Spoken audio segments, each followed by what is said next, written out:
जय लक्ष्मी माता. श्री गुरुचरित्र कथासार. अध्याय 12वा. नरहरींचा ग्रहत्याग, काशी क्षेत्री संन्यास ग्रहण.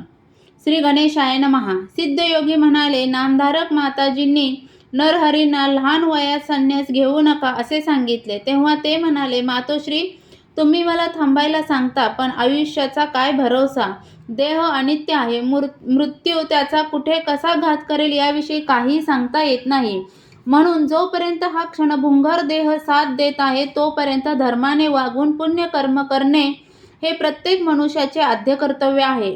ज्याने मृत्यूला जिंकले आहे त्याने तुमचा उपदेश मानावा. सूर्य उगवतो आणि मावळतो त्याप्रमाणे आयुष्य क्षणोक्षणी संपून जात असते. उथळ पाण्यातील मासा किती काळ जगतो, पावसाळ्यात पानाच्या टोकावरील जलबिंदू तिथे किती वेळ राहतो, तसा मनुष्य अल्पायुष्य आहे. देह स्थिर नाही. जन्म, यौवन, प्रौढत्व, वार्धक्य व मृत्यू या त्याच्या सतत बदलत जाणाऱ्या अवस्था आहेत.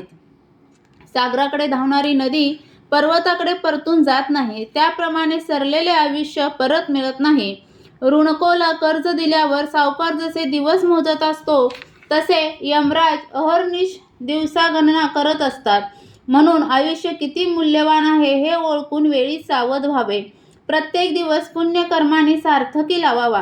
जे लोक जीवित्वाचे मोल जाणत नाहीत ते घर, दार, बायको, मुले, धन, दौलत यांना सर्वस्व मानतात. त्या मुलांना काय बोलावे व कसे समजवावे. त्यांचे जिणे व्यर्थ, ते पशुच होत. संसार स्वप्नवत आहे. फुलाचे उमलणे व कोमेजणे, विजेचे चमकणे व अदृश्य होणे हे जसे क्षणभंगुर आहे तसे आयुष्य क्षणजीवी आहे. जो यमराजांना प्रिय होऊ इच्छितो त्याने खुशाल आळस करावा, पण ज्याला आत्मप्राप्ती अर्थात अमरत्व प्राप्त करायचे आहे त्याने अवलंबन प्रयत्नरत व्हावे. वेळीच परमार्थ साधन करावे आणि स्वहित साधावे. मी तेच करणार आहे, म्हणून मला अडवू नका. नरहरींच्या मुखातील ती बोधवचने ऐकून त्यांचे मातापिता व उपस्थित लोक थक्क झाले. अंबा काकुळतीने म्हणाल्या, बाळ, तुम्ही तर माझे कुलदैवत आहात आणि मला 4 पुत्र होतील असे वचन दिले आहे, पण काही केल्यास तुमच्या बोलण्यावर माझा विश्वासच बसत नाही. त्याला मी तरी काय करू. म्हणून मला एक पुत्र होऊ द्या, मग तुम्ही जा. आता शब्द मोडून गेलात तर मी प्राणत्याग करीन.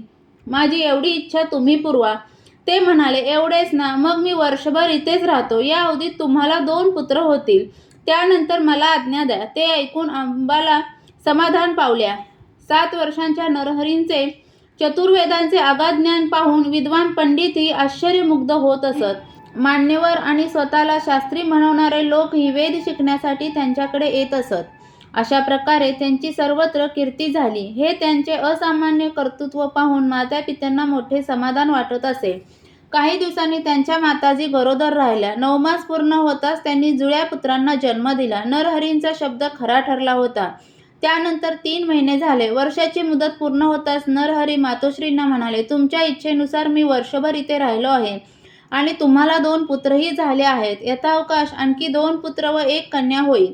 ही सर्व आपत्ये ज्ञानी, दीर्घायुष्य, सदाचारी होतील, सुखात आनंदात राहतील आणि तुमची सेवाही करतील. आता मला निरोप द्या. ते ऐकून माधव आणि अंबा दोघांनाही वाईट वाटले. नरहरींना वंदन करून ती दोघे म्हणाले, बाळ, तुम्ही आमचे कुलदैवत आहात. तुमच्यापुढे आम्ही काय बोलणार. आम्ही मायामोहात गुंतलेली सर्वसामान्य प्रापंचिक माणसे आहोत. आम्हाला तुमच्या स्वरूपाचे ज्ञान नाही. तुम्हाला आमचा पुत्र समजून आमच्याकडून तुमच्या बाबतीत रागवणे, कठोर बोलणे, दुर्लक्ष करणे आदी प्रामादही घडले असतील, पण त्याबद्दल आम्हाला क्षमा करा. आमची प्रदोष काळची शिवपूजेची सेवा तुमच्या रूपाने फलद्रूप झाली. तुमच्यामुळे आमची 42 कुळे उद्धरली. तुम्ही आम्हाला पावन केलेत. आता आमची काय गती. तुम्ही तारक आहात म्हणून आम्हालाही भवसागराच्या पार न्या, पण तुमचे दर्शन झाले नाही तर आम्ही कसे जगणार. आम्हाला तुझी चिंता वाटणारच ना. तेव्हा त्यांचे वात्सल्य जाणून नरहरी म्हणाले, मी तुमची भावना जाणतो, म्हणून तुम्ही ज्या ज्या वेळी माझे स्मरण कराल त्या त्यावेळी मी तुम्हाला भेटायला येईल असे वचन देतो. तुम्ही सुखात, आनंदात व श्रीमंतीत जगाल. तुम्ही जन्मोजन्मी शिवजींची आराधना केली आहे, त्यांची भावभक्तीने प्रदोष पूजा केली आहे. त्या शिवभक्तीची सुख, समृद्धी, यश, कीर्ती, इहलोकी सौख्य, परलोकी उत्तम गती, मोक्ष, कुळांमध्ये सत्पुरुषांचा जन्म हीच फलश्रुती आहे. या सर्वांची तुम्हाला प्राप्ती होईल. मी तुम्हाला 30 वर्षांनी पुन्हा येऊन भेटीन. आता मला निरोप द्या. मी बद्रिका वनास जाणार आहे. नरहरी तपश्चर्येसाठी निघाले तेव्हा नगरातील लोक त्यांच्या दर्शनासाठी आले. त्यांच्या मनात त्यांच्याबद्दल अपार कौतुक होते. कोणाला त्यांच्या विरक्तीचे नवल वाटत होते तर कोणाला त्यांनी अन्यत्र जाऊच नये असे वाटत होते. असो, सर्वांनी त्यांना वंदन केले आणि ते आपापल्या घरी परतले. त्यांना निरोप देण्यासाठी माधव आणि अंबा नगरवेशीपर्यंत गेले होते. तेथे नरहरींनी त्या दोघांना श्रीपाद, श्रीवल्लभ आणि दत्तात्रयांच्या रूपात दर्शन दिले. तेव्हा दोघांनाही धन्य धन्य वाटले. त्यांनी त्यांना आलिंगन दिले, त्यांना साष्टांग प्रणिपात केला. बद्रिकाश्रमाकडे निघालेले नरहरी आधी काशीला गेले. विश्वेश्वरांचे दर्शन घेऊन तिथे काही काळ वास्तव केले. खडतर तपश्चर्या केली. त्यांची योगसाधना, तपश्चर्या व संन्यस्त वृत्ती याचे मोठमोठे तपस्वी धुरांधीरांनाही नवल वाटायचे. तिथेही त्यांची मोठी कीर्ती झाली. लोक त्यांच्या दर्शनासाठी येऊ लागले. तिथे कृष्ण सरस्वती नावाचे एक वयोवृद्ध व तपोवृद्ध यती होते. त्यांनी नरहरींची लक्षणे ओळखली होती आणि हे बालतपस्वी अवतारी महात्मे आहेत हे त्यांच्या लक्षात आले होते. याची जाणीव करून देण्यासाठी ते यतीश्वरांना व विद्वजनांना म्हणाले, नरहरी हे लहान बालक असले तरी ते पराकोटीचे ज्ञानी व तापसी आहेत. जगाने वंदन करावे अशी त्यांची योग्यता आहे. हे मोठे सत्पुरुष आहेत. यांची उपेक्षा करणे चुकीचे ठरेल. कलियुगात संन्यास धर्माचा लोप झाला आहे. लोक संन्यासांची निंदा करत असतात. यांनी संन्यास घेतला तर संन्यास परंपरा उजळून निघेल. हे गुरुपदाचे अधिकारी आहेत. लोकांना अनुग्रह देण्यास समर्थ आहेत. ते लोकांचा उद्धार करतील, पाखंड्यांची तोंडे बंद करतील आणि स्वधर्माचा उपदेश करून समाजाचे कल्याण करतील. यांच्या दर्शनाने पतित पथभ्रष्ट जन पावन होतील. यांनी संन्यास दीक्षा दिली तर परमार्थ साधण्यात आवश्यक असे बुद्धीचे स्थैर्य प्राप्त होईल. पण हा परोपकार करण्यासाठी आधी यांनी संन्यास घ्यायला हवा. हा विचार सर्वांना पटला. मग काशीतील तपस्वी, शास्त्री, पंडित आणि वयोवृद्ध संन्याशांनी नरहरींची भेट घेतली व म्हणाले, कलियुगात संन्यास घेणे निषिद्ध मानले जात आहे. लोक संन्यासावर टीका करतात, त्यांना दूषणे देतात. हे कुठेतरी थांबले पाहिजे. पूर्वी शंकराचार्यांनी संन्यासाश्रमाला प्रतिष्ठा मिळवून दिली होती आणि आता तेच कार्य तुम्हाला करायचे आहे. म्हणून तुम्ही संन्यास दीक्षा घेऊन या प्राचीन परंपरेचा उद्धार करा. त्यांची विनंती मान्य करून नरहरींनी कृष्ण सरस्वतींकडून विधिवत संन्यास दीक्षा घेतली. नरहरी नरसिंह सरस्वती झाले. ते ऐकून नामधारकांनी प्रश्न केला, महाराज, नरहरी म्हणजे दत्तावतार. ते स्वतः जगद्गुरू असताना त्यांनी दुसरे गुरु का केले? सिद्ध म्हणाले, अहो, श्रीराम हे विष्णूंचे अवतार. ते जगतचालक असूनही त्यांनी वशिष्ठांना गुरु केले. श्रीकृष्णांनी संदीपनींनाही गुरु केले. अशा प्रकारे त्यांनी जसे गुरुपदाचे व गुरु परंपरेचे महात्म्य अबाधित ठेवले तसेच नरहरींनीही केले. नामधारक म्हणाले, हे कृष्ण सरस्वती कोण? मला त्यांची गुरु परंपरा सांगा.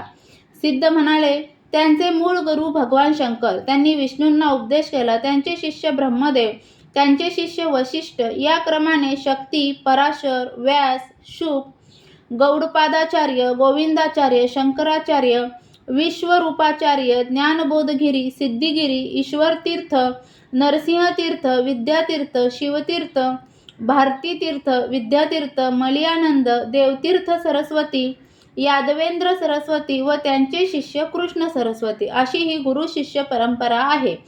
कृष्ण सरस्वती हे ब्रह्मज्ञानी ज्येष्ठ संन्यासी होते. लोक त्यांना फार मान देत असत. नरहरीने त्यांच्याकडून दीक्षा घेतली. त्यांना नरसिंह सरस्वती हे नाम देण्यात आले. संन्यास घेतल्यानंतर श्री गुरु नरसिंह सरस्वतींनी काशीमध्ये राहून ज्ञानदानाचे महत्कार्य केले. लोकांना सर्व वेदांचे अर्थ व रहस्य समजावून सांगितले. त्यांची सर्वत्र कीर्ती झाली. अनेकांनी त्यांचे शिष्यत्व पत्करले. काही काळाने आपल्या शिष्यांसह ते बद्रिका आश्रमाकडे निघाले. मार्गामध्ये त्यांनी अनेक तीर्थक्षेत्रे पाहिली. प्रत्येक ठिकाणी थोडे बहुत वास्तव्य केले. गंगा सागर संगमांचे दर्शन घेऊन ते नदीकाठाने चालत प्रयागास गेले. तेथील वास्तव्यात माधव नावाच्या ब्राह्मणाने त्यांच्याकडून संन्यास दीक्षा घेतली. श्री गुरूंनी त्यांचे माधव सरस्वती असे नाव ठेवले. या शिष्यांवर त्यांची विशेष प्रीती होती. अशा प्रकारे श्री गुरूंचे सर्वत्र अनेक शिष्य झाले.